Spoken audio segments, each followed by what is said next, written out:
Hi there, welcome back to Girls in Retrograde. This is the third episode. I don't feel like I have confirmed it yet, but each episode will be dropping every 2 weeks. I feel like with the pace of my life, of my day job, and keeping a balance with all of the things that I would like to do, one episode every 2 weeks goes perfectly. It gives me time to edit and to go through with everything, and I could give you the content that I really like and want. I'm working on consistency. When I have a creative idea or when I want to start something, I feel very driven by it and I want to do it, but then my problem is that I'm not consistent. But because this is something that I'm very passionate about, and pressing play to record an episode makes me just so happy. And I wanted to talk in this episode about astrology in depth. I've been reading a book recently that has given me a lot of insights on the way that I view life. I'm definitely someone that likes to see things in a deeper and meaningful way. I've also been very attracted to philosophy my whole life. I wanted to be a therapist at some point, and I feel like this podcast definitely sort of a therapy for me, and I hope that in some way or form it helps you too. The depth that astrology has, because with the way that we see it now, astrology is talk in a very mystical way. Obviously, there are creators to creators, and there's different people out there that, use it for different things. But I feel like the overall view of astrology per se is sort of like this mystical thing. Like, yes, I'm a Capricorn. Yes, I'm whatever sign, right? And it sounds very vague. If you hear a meow, it's my cats. My cats are very needy. I just gave them dinner. They act as if I don't feed them, okay? Especially Roxanne. She is very vocal. If you're here for the first time, I have 2 cats. I have a little girl his name is Roxanne. She's coming over here. I don't know, you get to see her today. And I have another gorgeous black cat. His name is Onyx. They are the light of my life. I think Roxanne might make an appearance in the video if you're watching this on Spotify. I wanted to talk about some highlights of this book that has helped me understand the way that I view astrology. I don't just see it as this mystical thing that is gonna help me see how I'm gonna go through the day. Para mí la astrología es algo que es mucho más profundo. Me ha ayudado a conocerme a mí misma, y yo creo que esto es algo que le pasa a mucha gente, especialmente hoy en día, porque la manera en la que se está llevando la astrología moderna es muy parecida a la psicología. Hear me out. Because a lot of people get a little bit like, when you mention psychology, right? But I've been learning things, guys. I know. Shocking. Not really, because if you know me, I'm constantly wanting to learn, and I'm constantly wanting to understand new things, and especially with my ADHD, I get hyper focused. Funnily enough, astrology is something that I've never lost my focus on. So, because I have my views, I've already created a sort of way of how I see astrology in my mind, right? But I find myself that it's hard for me to express it or get it across or find the right vocabulary for it. Tanto en inglés como en español, siento que a veces me cuesta comunicarme, ¿vale? O sea, aunque yo hable los 2 idiomas y parezca que me manejo bien en el inglés, no se engañen. Por favor, no se engañen, chicos. Es verdad que yo lo hablo, no digo que yo no lo sepa hablar, pero a mí muchas veces sí que me cuesta comunicarme. Al igual que en español me cuesta comunicarme. Creo que al ser la persona que soy, al ser alguien que está siempre explorando en los 2 idiomas, me expreso mejor a la manera de mis sentimientos en inglés. Cuando estoy hablando con mis amigos, ahí me sale otro tipo de expresiones, ¿sabes? Pero siempre I'll use Spanglish. In this podcast, we will talk in a lot of Spanglish, okay? Because I'm someone that will communicate in both languages. I feel like if you're someone that wants to learn Spanish, y si eres alguien que quiere aprender inglés, this would be really good for you actually, porque puedes ver la manera en la que el cerebro me va cambiando el idioma. Pu, pu, pu, pu, pu. And then you need to keep up, you know. I will work on putting subtitles for English and Spanish. I really want this to be as accessible as possible. Pero that's why I'm posting an episode every 2 weeks. So it gives me time to be able to elaborate this and get to do it. Okay, so astrology. I hear the notes that I'm taking, and I have here the book that I'm reading. And I want you guys to explore with me. ¿Ok? Quiero que exploren conmigo las cosas que yo estoy aprendiendo y a la vez que podamos navegar todo esto juntos, como entendernos todos y llegar to the root of understanding ourselves. Porque vuelvo a decir, y se van a hartar, pero, again, the best way for us to become the best version of ourselves is by loving ourselves. But for that, we need to understand ourselves. And for understanding ourselves, we need to do a lot of work, a lot of deep and depth work. In astrology, there is a term called shadow work. It sounds very mystical. It sounds very witchy. Shadow work. Oh, what do you mean? Are you gonna bring here the one and you're gonna be like abracadabra patas de cabra? No, I'm not.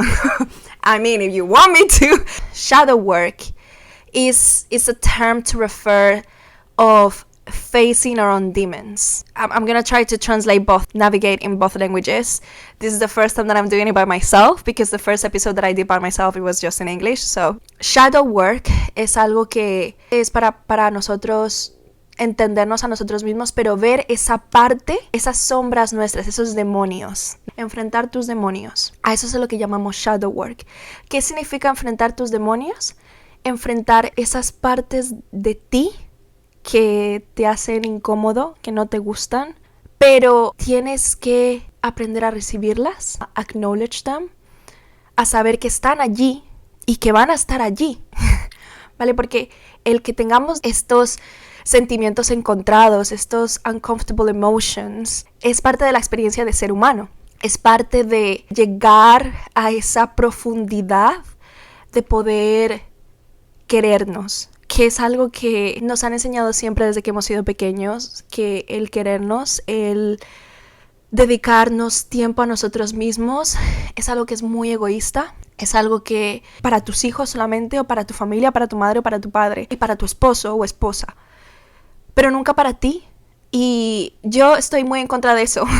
Yo estoy muy en contra de eso, porque a mí me parece que puedes perfectamente quererte a ti a la vez que querer a los demás. Y cuando tú te sabes querer a ti mismo, cuando tú ya te conoces, cuando tú ya has hecho ese trabajo, ese shadow work, el navegar las relaciones, el navegar todas esas emociones que no nos gustan, se hace más fácil. I already warned you guys from the first episode. In here, we were going to have uncomfortable conversations, and this is an episode where we will be having uncomfortable conversations. And that's okay. If in the middle of the episode you feel like it's too much, you're like, oof, this is a lot of information, you can take a break, you can come back later. I am someone, again, that I love to face these things head on, and I'm like, tell me more. I want to know more. I want to know about those parts of myself that I dislike, so I can work on them, and I can, whenever they come and hit me in the face, I recognize them and I'm like, oof, okay, I'm feeling this, but you know what? Good, because now I know where to go. Now I know which direction I can take, right? Instead of ignoring it, instead of just putting it in a box. How much I love to say that, don't I? But that's how it is. Tendemos a poner esas emociones que no nos gustan en una cajita, las guardamos y ponemos una llave, un candado, lo cerramos y ahí no está. Pero no, hay que saber confrontarnos a nosotros mismos, pero hay que saber confrontarnos con amor. Suena muy bonito, ¿verdad? Y es difícil porque aprender a confrontar algo con amor cuesta. Si hablamos de, hasta en relaciones, confrontar a una persona que quieres con amor es difícil, ¿verdad? Porque todas las emociones salen a flor de piel y quieres decir tantas cosas y quieres sacarte tantas cosas y sale mal, dices cosas que no quieres decir. Es una batalla, ¿me entiendes? Pero eso es algo que uno lo nota cuando tú aprendes a confrontarte a ti mismo con amor, con ese entendimiento. Siento, por ejemplo, siento envidia, siento rencor, siento celos, siento un poco de odio. Pero ¿saben qué pasa? Y es algo que se nos olvida cuando somos nosotros mismos los que estamos sintiendo ese tipo de cosas, que todo el mundo las ha sentido alguna vez en la vida. Everyone has felt those emotions at some point in their life before, okay? And whoever says that they haven't, they probably have not been able to recognize it, or they have not been able to face that part. But when something makes you uncomfortable, we are scared of sitting and with it and dig a little deeper of why am I feeling this way?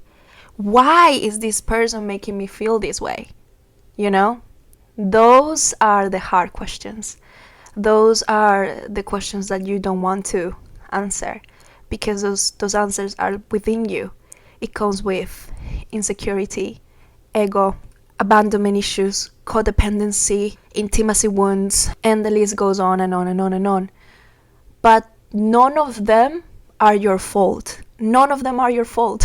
None of this reason why you're having this uncomfortable emotion and the reason why you might be having an uncomfortable emotions, none of them is bad, okay? No está mal que tú te sientas incómodo, que estés navegando ese sentimiento, porque al fin y al cabo todos pasamos por un momento en el que tenemos que confrontarlo, tenemos que mirarnos al espejo y decir...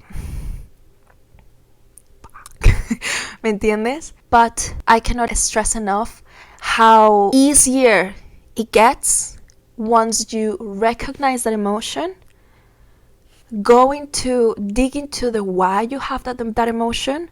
For example, jealousy or envy, right? Let's go with envy. Feelings of inadequacy, right? So you have this feeling called envy that you might feel towards someone, and you don't know it. All you feel is that you're inadequate, that this person is doing something and is annoying you and is irking you, and you go back to, why am I feeling like that towards that person? Is it because I feel like I'm not good enough to do that? Is it because I feel like what they are doing or what they're projecting, I cannot do that? Who told you that? I'm genuinely asking you that question. Who told you that? Who told you that you can't do it? Who told you that you can't wear that? Who told you you can't express yourself like that? Who told you that you can't? Your mom? Your dad? Your brother? Your friends? Okay, because if either of them told you that you can't, it's not important. Sorry to break it to you, it's really not important if your mom, dad, your friend or your brother or your sister told you that you can't do it. Because if they told you that you can't do it, or you look ridiculous or whatever, or they make you feel like you're inadequate, babes, you are enough. You can do it. You can do whatever you want, okay? You are the one that is putting your limits and the barriers, okay? And then you're like, ooh, where the hell does come astrology in this? Actually, astrology comes and takes a very, very big part in this. This is the way that I view life.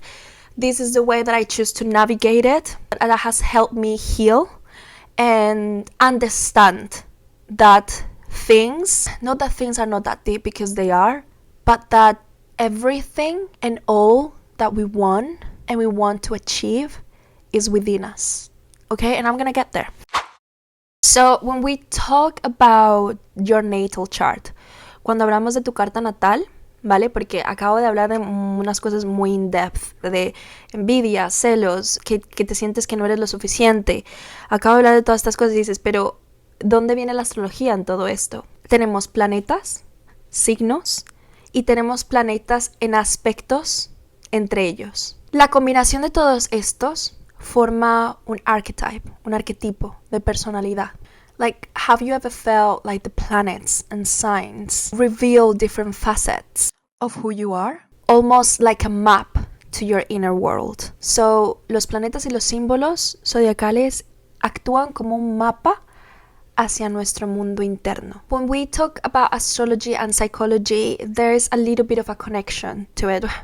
I say a little bit, very, very lightly, but for my experience, I generally see a lot of similarities, especially when we talk about the way that Jung view the world. So if you're not familiar who Carl Jung is, he was a Swiss psychiatrist, psychotherapist, and psychologist. He had a concept on individuation, individualidad, which is the lifelong psychological process of differentiation of each individual's conscious and unconscious elements. What do we mean with this? He considered this to be the main task of human development. Okay, and inside all of this, there was a set of archetypes of personality. And that's where we sort of intertwine astrology with the way that he was viewing psychology. So a lot of astrologers like to refer to him. Now that you know who he is and why I mention him, and he will probably be mentioned a lot throughout the podcast, is because the way the modern astrology and the way that he view things are very, very similar, specifically for the archetype of personalities. So the zodiacal signs are primarily a symbolic quality, right? When we say this, Aquarius, for example, they have certain amount of qualities. Libras, Cancers, all of them have a certain amount of qualities. And then we have the planets, right? That as they move through the signs, sort of take on color of the way this sign, the zodiacal sign, see it.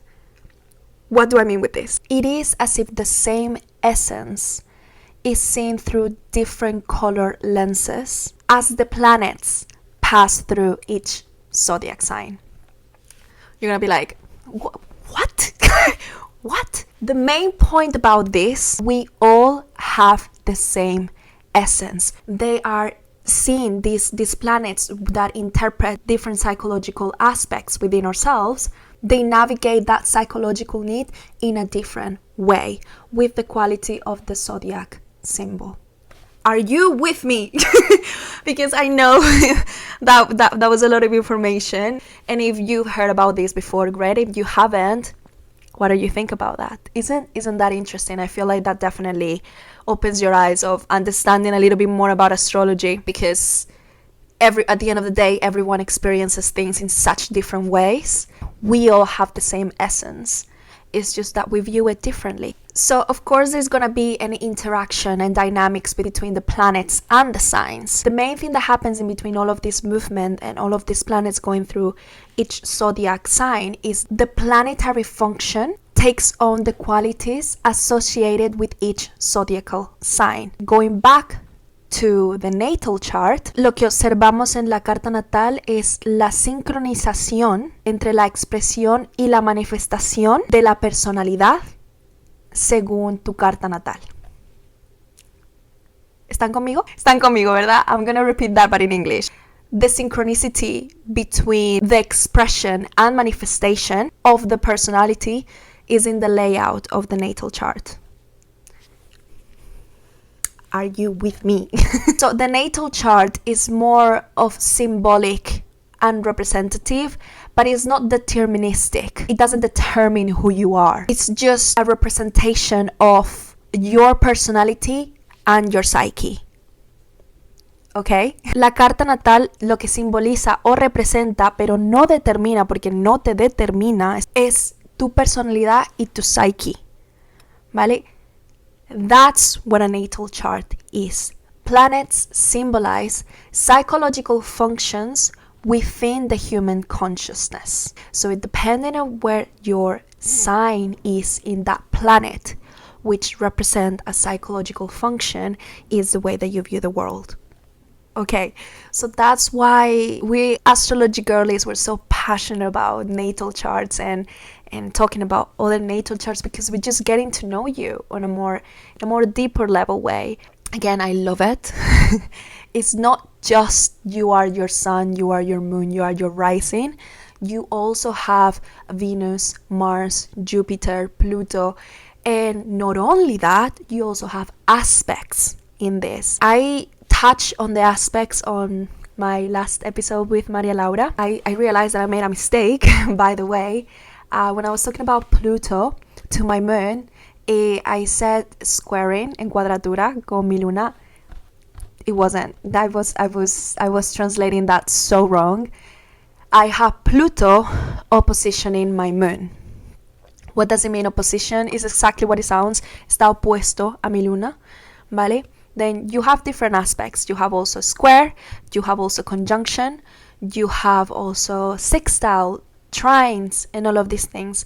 But the main ones is opposition, squaring, and conjunction. Opposition is that the planet is right in front of you. They're in front of each other. You have that planet also influencing another planet of yours. Squaring is that, so they're in a certain degree on your natal chart, and also it's sort of like they're having a fight there. And then you have conjunction, which is when planets are very close to each other, so you still have that planet influencing you, but it's very different to opposition and squaring.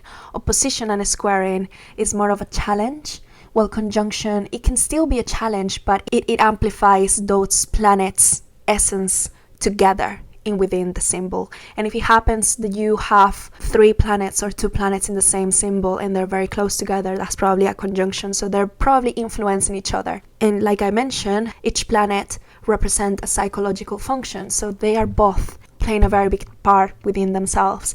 You know, that's when we go about having contradictory emotions, not being able to maybe express yourself.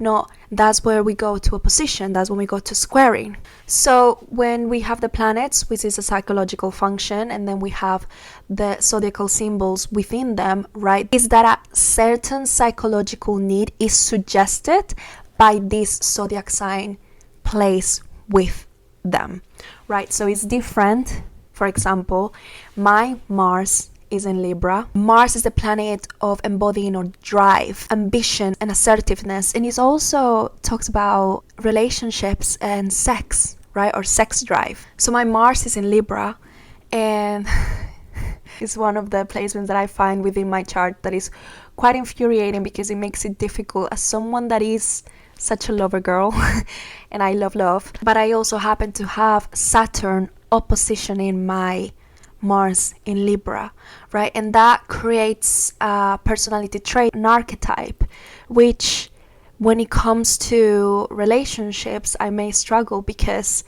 I expect to be prioritized.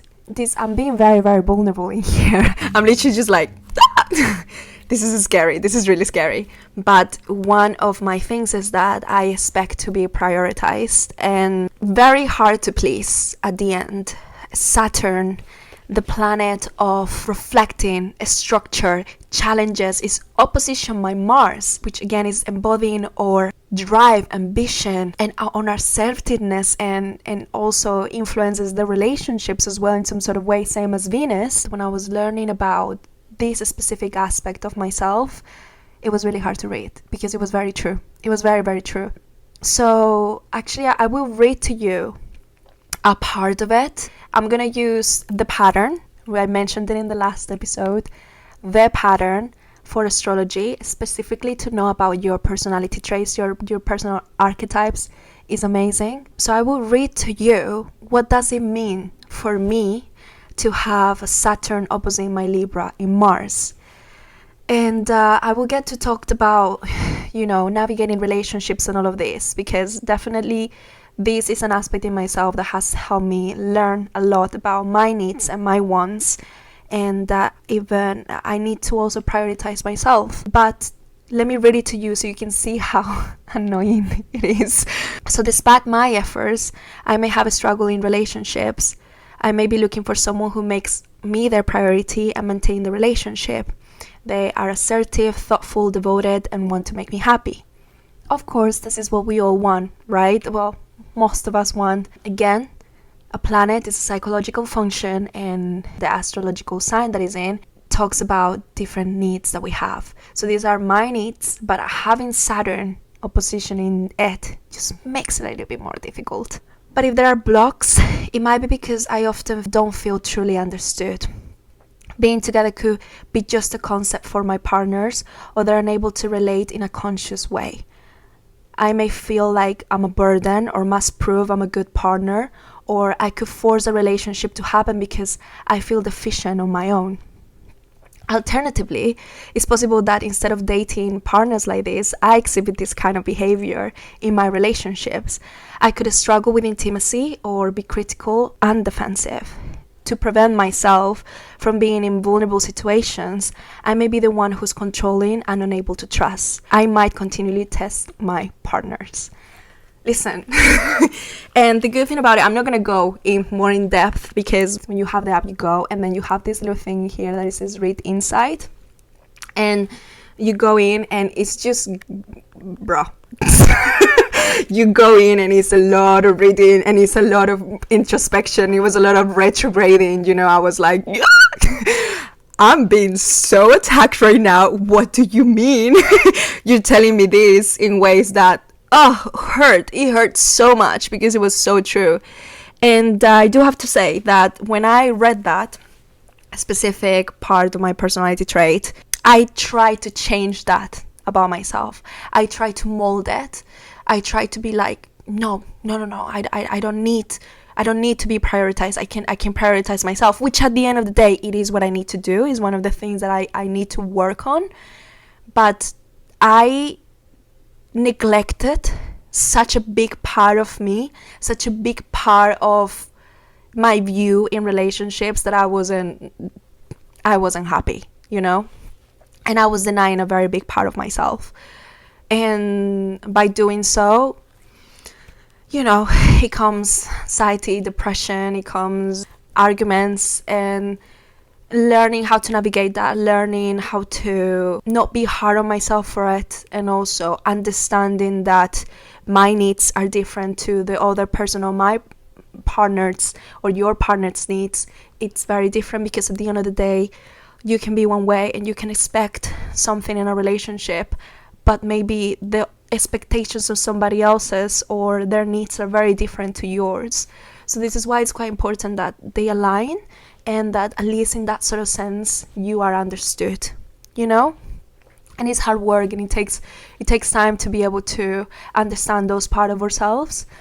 So I just literally ripped my heart open to you guys and just but yes, it is hard to read these things, and when you get into the depths of it, ouch, it hurts. It hurts, and it hurts a lot.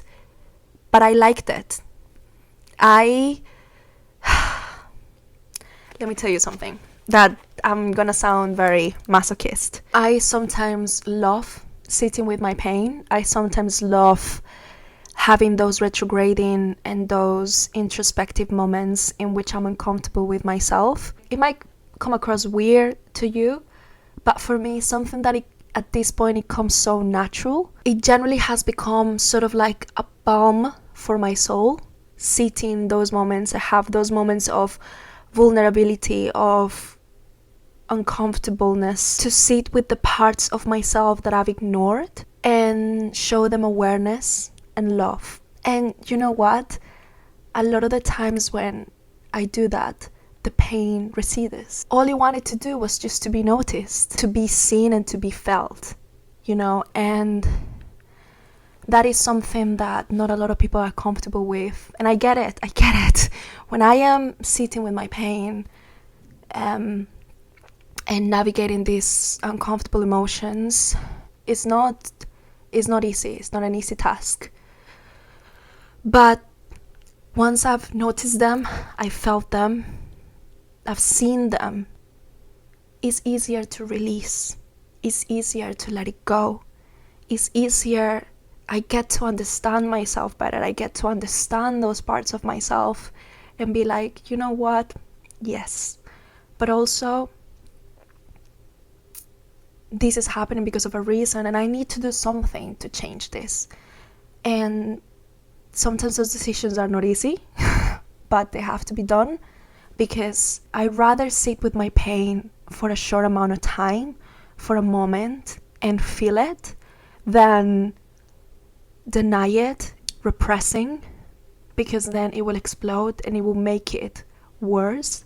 And when you ignore your pain, when you ignore those parts, you're making yourself miserable. We, all of us, we're so full of love. We have so much to give out there to other people, but especially we forget to give it to ourselves. You stop being that person. You stop doing that for you, and that's how you lose yourself. When you don't acknowledge that, when you don't want to feel that. I know. I know. Don't even, I know. Having Mars in Libra has its good qualities, but then it has its bad qualities. Codependency is one of them, one of the quote-unquote negative ones, right? And working through codependency is hard work, but acknowledging it, that's how you get to work it. This is why I like to touch those parts that we don't like in our consciousness, to sit with it, to acknowledge the positive and the negative within ourselves, to be able to move, grow, and keep going. With the planets in the various zodiacal signs symbolically manifests in which positive and negative expressions of the essence of the astrological symbol are equally possible. Okay, they are not mutually exclusive. You can have contradictory feelings.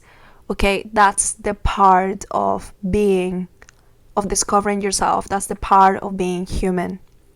Understanding the positive and the negative expressions within ourselves, it's part of it. And they are equally possible. So stop beating yourself up for having a negative emotion or a negative reaction.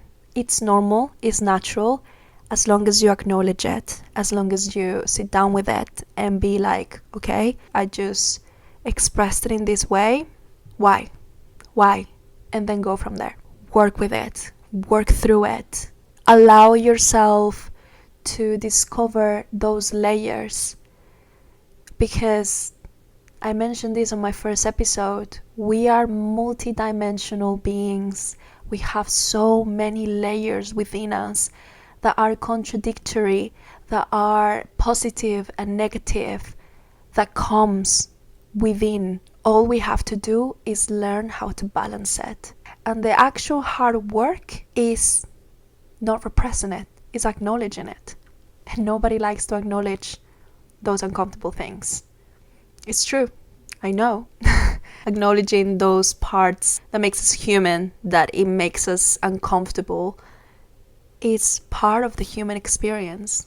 It's part of our journey of personal growth and understanding and loving ourselves in a deeper, meaningful, and magical way. Because it's magical. It's actually magical when you do the work and you see how the seeds that you're planting, they are growing and they are giving you fruits, I don't know if that was the right way to say it in English, pero yo sé que en español se dice plantas la semilla y que te dé frutos, ¿me entiendes? Y para nosotros poder plantar esa semilla es conocernos a nosotros mismos. Chicos, ¿qué quieres que les diga? Yo sé que esta cosa está muy intensa.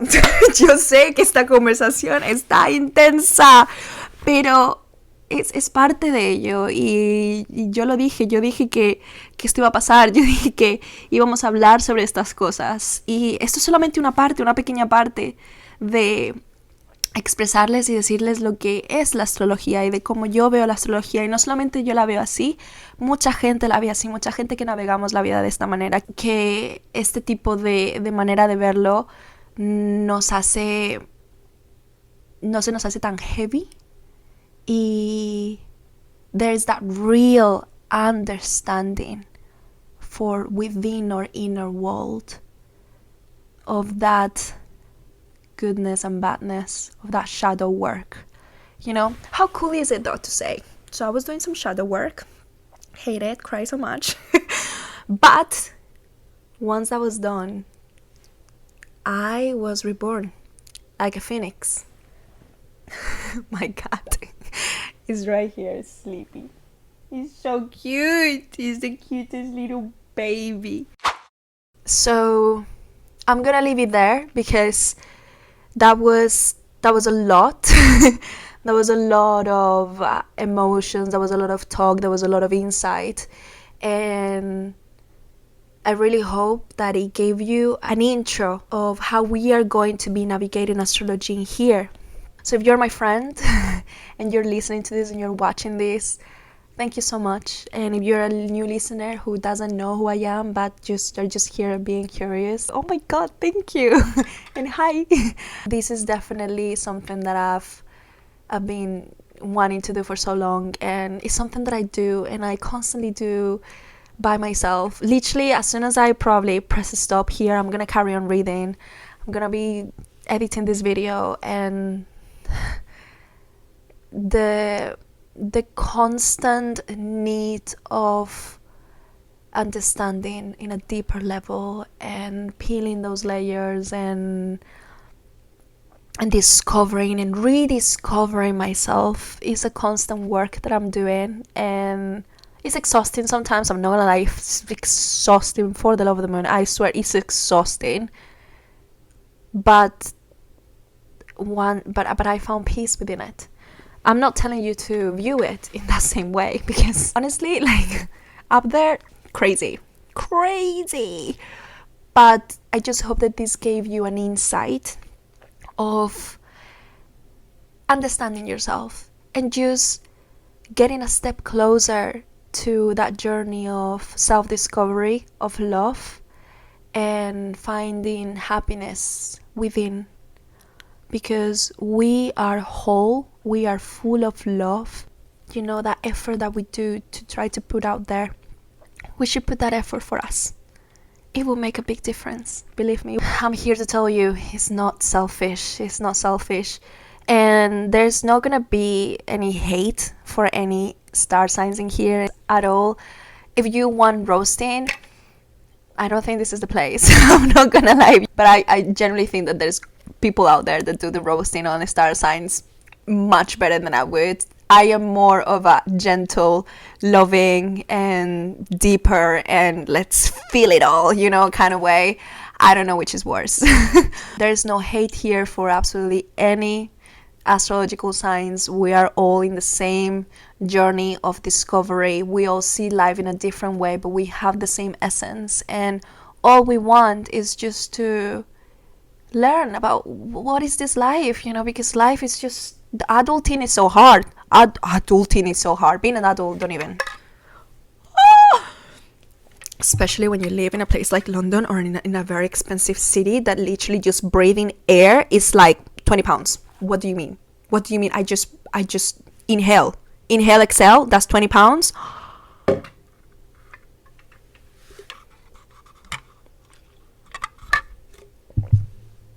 Stressful. So this is a space for you to allow yourself to feel all of that, and allow yourself to be like, oh, okay, I'm not the only one that is feeling like this. I'm not the only one that is tough and have all these emotions that I don't want to acknowledge, and I have all these emotions that it's so difficult. It's so difficult because it is difficult. I'm constantly navigating. I'm constantly doing the work. I know, but it's part of it, and I'm just here to give you a helping hand and be like, hey, you're not alone. You are not alone. You're definitely not alone.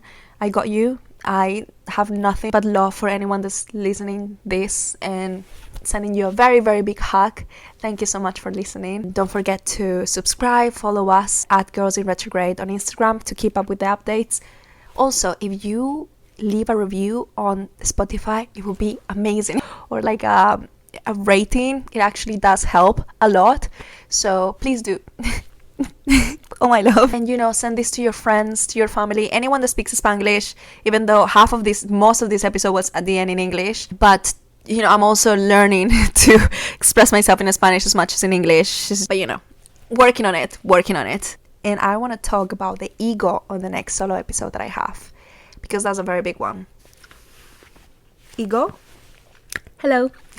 Okay, thank you so much, and I'll see you on the next one. Bye, gorgeous!